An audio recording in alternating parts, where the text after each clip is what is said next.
to a real life injury out here in the woods. Yep. And I gotta walk to get out of here. All right, let's just take it easy and get there. Okay.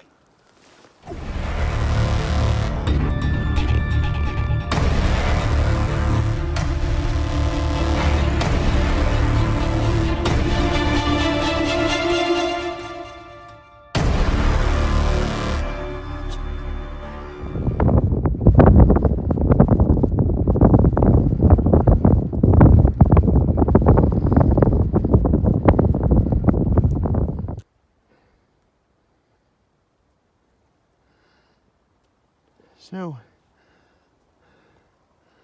looks like it might be breaking now.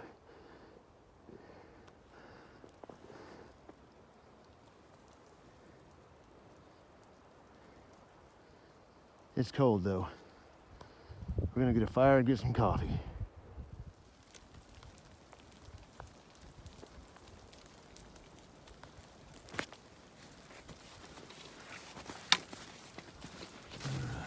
Down in here.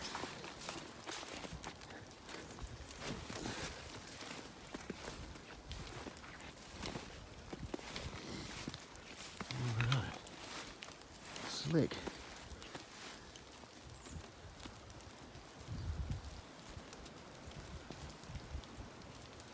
There's the rock, but we're not going right here.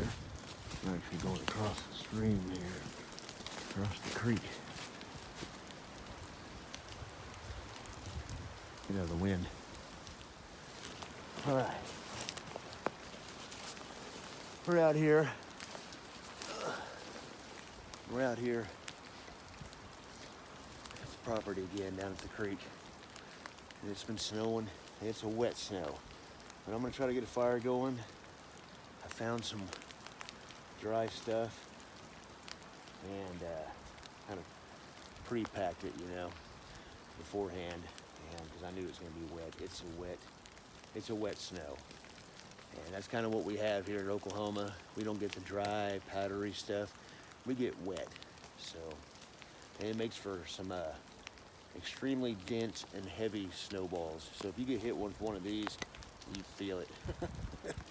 So let's get this fire going. It is cold.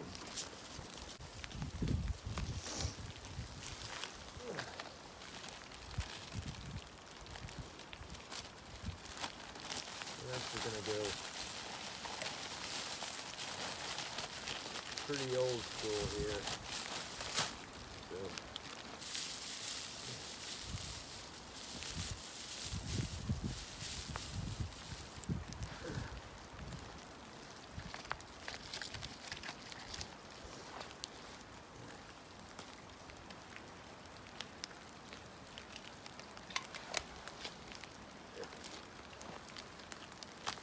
We're gonna go flint and steel. I have a ferro rod, I have a lighter, but we're gonna go flint and steel.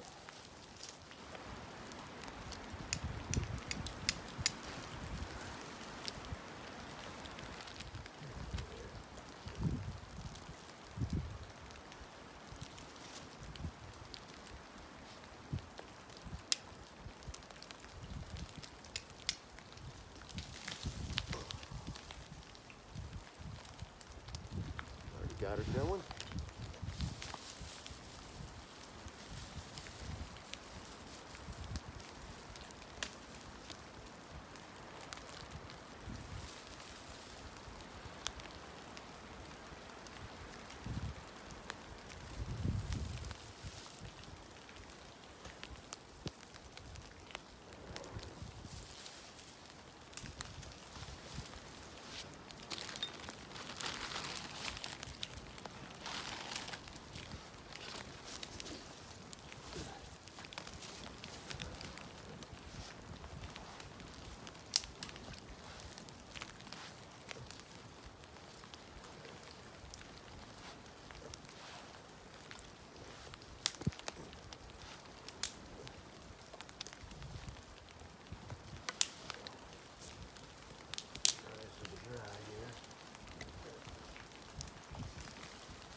cut wood.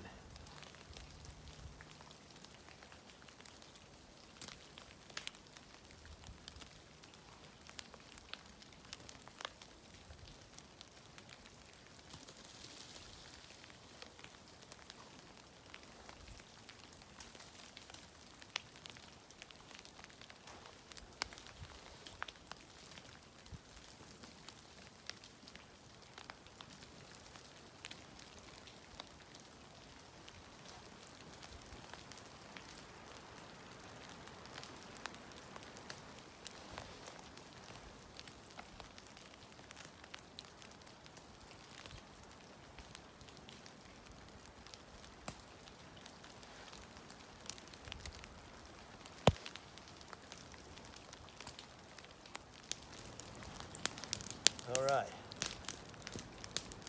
I think I got it going pretty good now. I had to scramble to hurry up and find a bunch of stuff and everything. So yeah, wasn't as prepared as I wanted to be. My fault. But even when it was going, it's still, everything is wet. So it's a scramble to kind of find what's wet, what's not as wet. You got snow falling out of the trees and stuff still. So I turned off the cameras for a bit, just to not waste the battery, and just get out, just get on it and do it, you know. So yeah,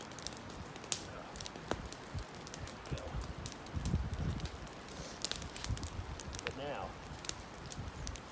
it's going good. We're gonna get some coffee going here in just a minute.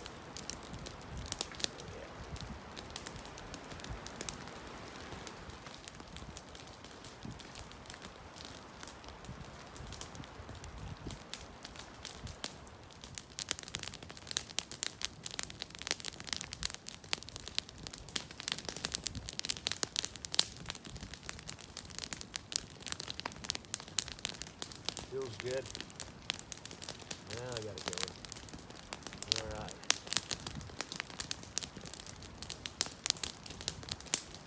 Not gonna get any more than that because I'm not staying a night or anything. This is gonna be good enough just to stay warm. And I'm actually pretty warm. Yeah, I'm not gonna really do any hide and seek or anything today. I come down here just to get out here in the snow, you know, just in this weather. And that's really what I wanted to do, is just do that. So, but I am looking around, but it's all fresh snow. There's nothing, you know, so it's wet snow. But yeah, I mean, I'm warm though. This fire, you know, getting it going and everything got me warmed up with the fire. I can feel the heat from here. Hot cedar, a bunch of cedar limbs in there burning. It's hot, and but. You know, I'm wearing the extreme cold weather Gen 1 jacket, this thing, and I just have the combat uniform shirt on, and the Gen 3, Gen 2, Gen 3, whatever, fleece, extreme cold weather fleece under. I'm actually warm. I didn't even wear my thought about bringing them, but the extreme cold weather Gore-Tex pants, but it just wasn't that cold. It's cold, but it's not that cold. It's only cold like in the wind, but my legs felt fine, you know. My legs don't get that cold anyway. These boots are doing okay. My feet are pretty warm, and the only thing that I noticed was my gloves.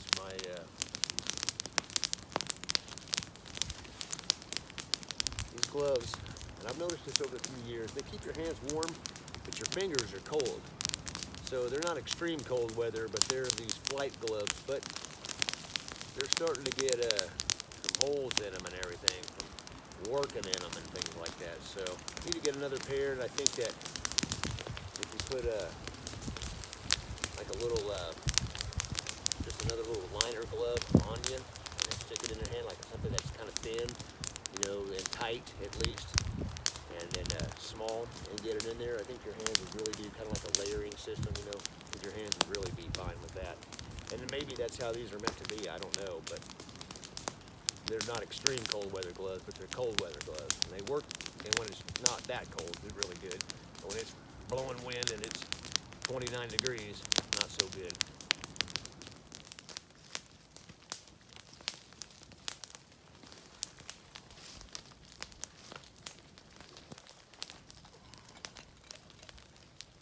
Well, besides doing this stuff, something exciting for me is a friend of mine that I've known for many, many years, 30 plus years at least, from Kansas. First name's David, and I've known him for a long time, and he's been a big metalhead like me, you know, listening to heavy metal, death metal, doom metal, black metal, thrash metal, all of it, you know, just loving it. And well, he is recording an album. He said it's his lifelong. He's played in bands. He was actually in a band called Nephilim and Inky way back in the early 90s, you know. So, and it was a black metal band. And if you go look on the Encyclopedia Metallium thing, his band is in there, and they are actually. I did not know this, you know. I did not know this because I haven't kept up with him until the last several 5, 6, 7 years. And then he was telling me about it, and he sent me some discs and stuff, and because we reacquainted, and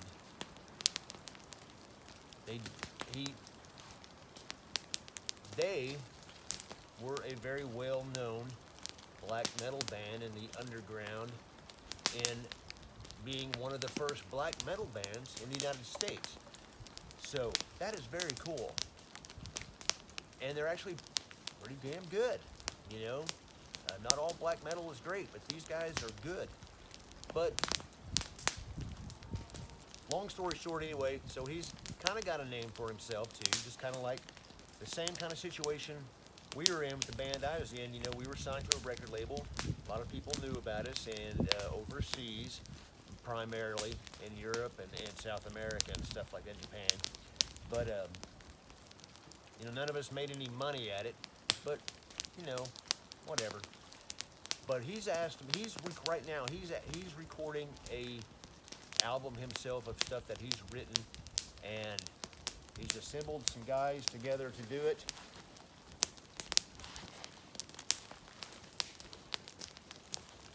Get my coffee here. And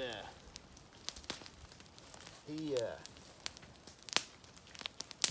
recording this album.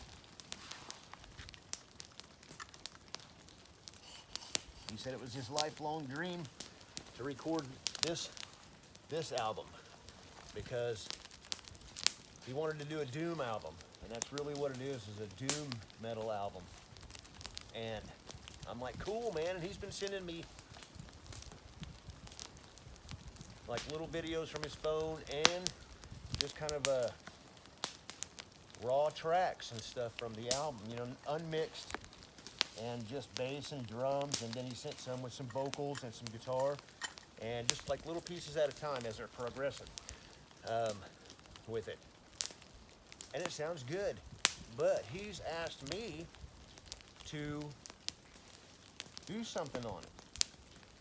And I'm honored by that. I'm very honored by that. And he just said, send him something, you know, send him anything. And I have a bunch of stuff that I've recorded on my phone. Because there's some really good apps on your phone, believe it or not, that you can actually record music, like a direct thing through like amp modeling. What it is, if you don't know what amp modeling is, it's amplifier simulators. And you can make your guitar, you can use a Marshall, a Mesa Boogie, a PV 6505 plus head. You can Eddie Van Halen sound, Metallica sound, Slayer sound. I mean, there's a ton of stuff and there's like signature models and things like that. You're gonna pay for it. It's like 30 bucks, and then to add on some other stuff, it's like another 10 or 20, things like that. But I mean, so I mean, I put 100 bucks into it, you know, like a few years ago, but I recorded all this stuff, you know, back when I was trying to put that other band together years ago. And just, I write mostly original stuff. When I play guitar and write music, I write mostly my own stuff. I don't really play too many cover songs. And I've always been that way. But I have a ton of that stuff recorded through and mixed and layered and doubled guitars and harmonies and things like that, just for ideas. It was just for ideas. I know I'm going on a long time, but this is exciting to me. And but I sent him a bunch of stuff, and I got some more stuff to go through and send him, and he's listening to it. He's excited about it, and he's like sending me stuff back, say, I really like this, I really like this. And he's just gonna take what I send him and use it on this album. Whatever he picks, however he's gonna mix it in, that's up to him. Just, you know, very cool just to even be asked and to even participate on something. That's just very cool. So, kind of exciting. So, last thing I've ever expected, but it's very cool to work with somebody else doing something like that, and who's got the talent and the drive still at our age to play some metal, you know. So there's a little story there for you. Yeah, I just wanted to get out here in it, you know. I just wanted to come out, get a fire going.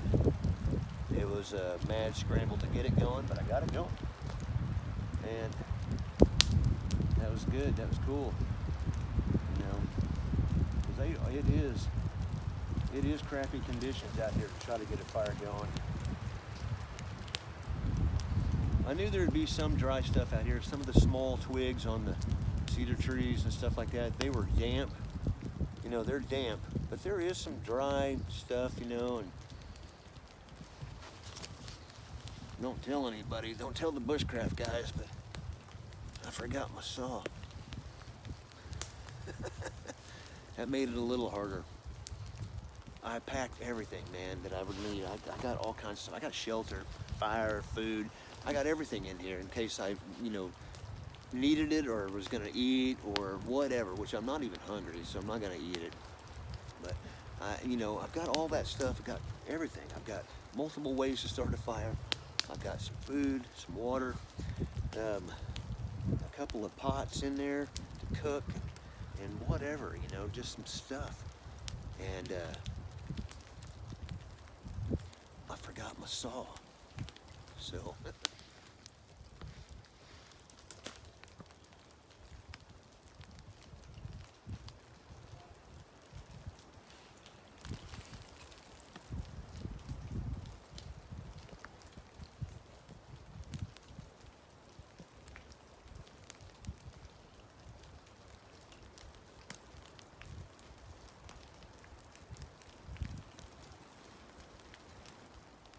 Well, we're about to get out of here, but yeah, it was a chore to get that fire going. So I'm sure a lot of you guys have been in similar situations, but I got it. You know, the other day I did a kind of that gathering firewood from the downed ice storm that we had back in October, and I'm gathering big pieces of wood that people are cutting up and putting in their yards for the city to pick up. So it'll be, you know, pieces that are 4, 5, 6 foot long, and I'll load them up. Well, I've been driving around. Before it snowed, I wanted to get some more stuff. Before the city picked it up, I wanted to get some more stuff. So I went out and got 2 loads yesterday. But yesterday, we don't have any naturally just growing birch trees here.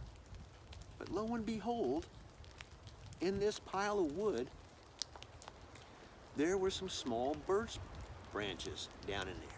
And they had a bunch of birch bark feathering and papering off of it. Let's see, I burned a bunch of it, getting it going. But getting this fire going. See, I got some in here still. Yeah. You know, know, but because I want birch bark, you know. Fat wood is awesome, and that's what helped get this fire going, by the way. But I found a bunch of birch bark, and this helped as well. I mean, I kind of combinationed it all to get this fire going. And but I found, like, you know, just some branches that are only about this big, and I was like, are you kidding me? You know, there is a bunch, you know, of this stuff was on, this bark was on these branches peeling off. And I couldn't really get the branches because it had a bunch of like stuffs growing off of it. So I just sat there and I picked all the paper of it off that I could get, you know. If it was so I actually got like kind of a Walmart sack full of it now. So I'm like, that's cool. So kind of the deal is that I like to have multiple ways to start a fire. Fat wood, birch bark is great. I usually don't have it, but fat wood works fantastic. And, you know, some dried grass and things like that to get it going.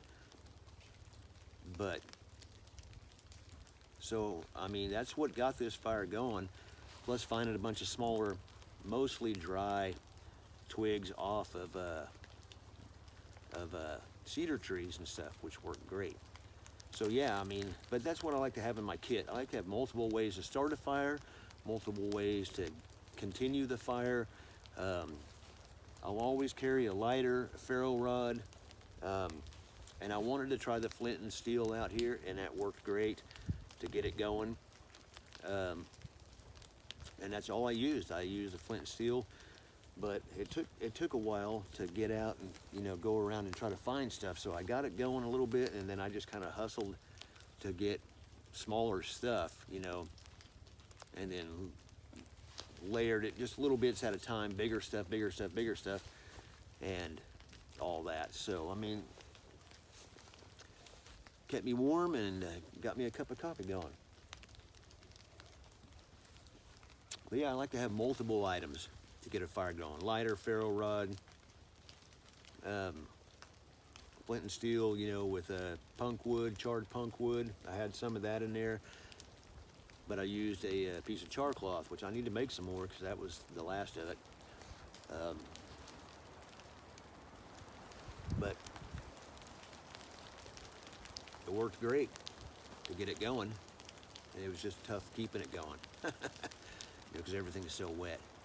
But that's what I like to have, you know. I like to have, you know, fat wood, and if I can get it, you know, birch bark. I like to have, you know, a combination of things to get the fire going and keep it going.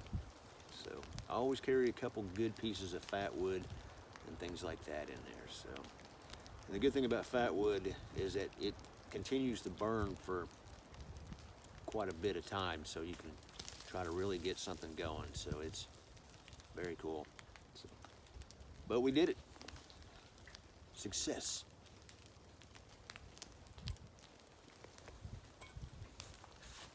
All right, let's get out of here. Keep it heavy.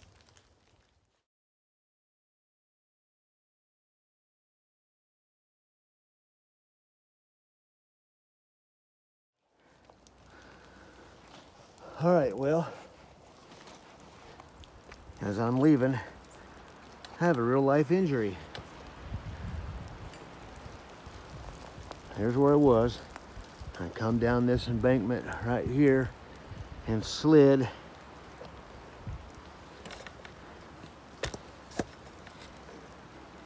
And my foot went right behind me. Oh.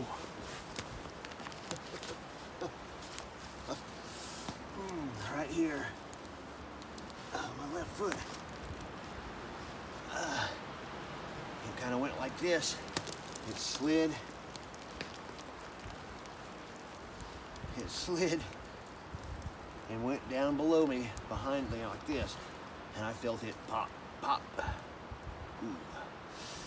And now I'm limping and I have a quarter mile to walk. And there's nobody to come get me.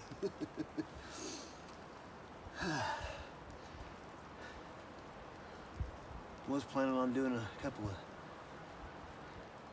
filming scenes before I left out of here, but not now. Still a real life injury out here in the woods. Yep.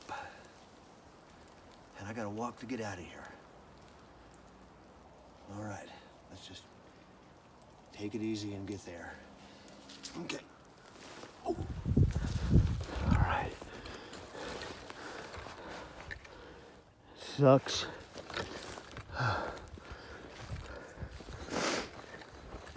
Well, that's a cold son of a bitch. And it's a hurting son of a bitch. Oh, golly.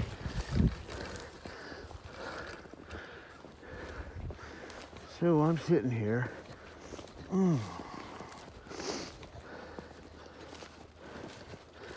Limping. Back there. Oh, son of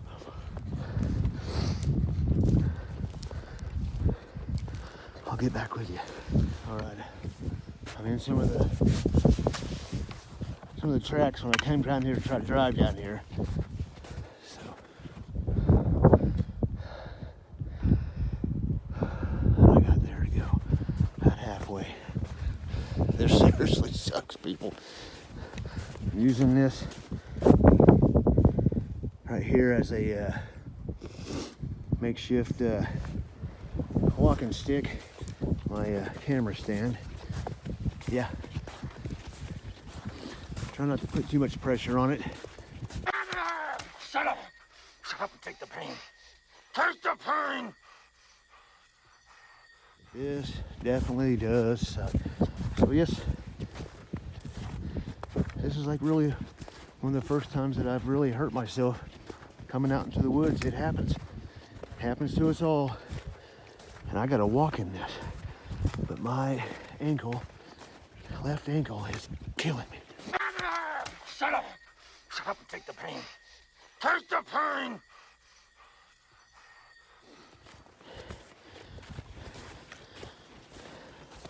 I'll get back with you. All right, I made it back. And I'm in the vehicle. I'm getting ready to go. This is crazy, man.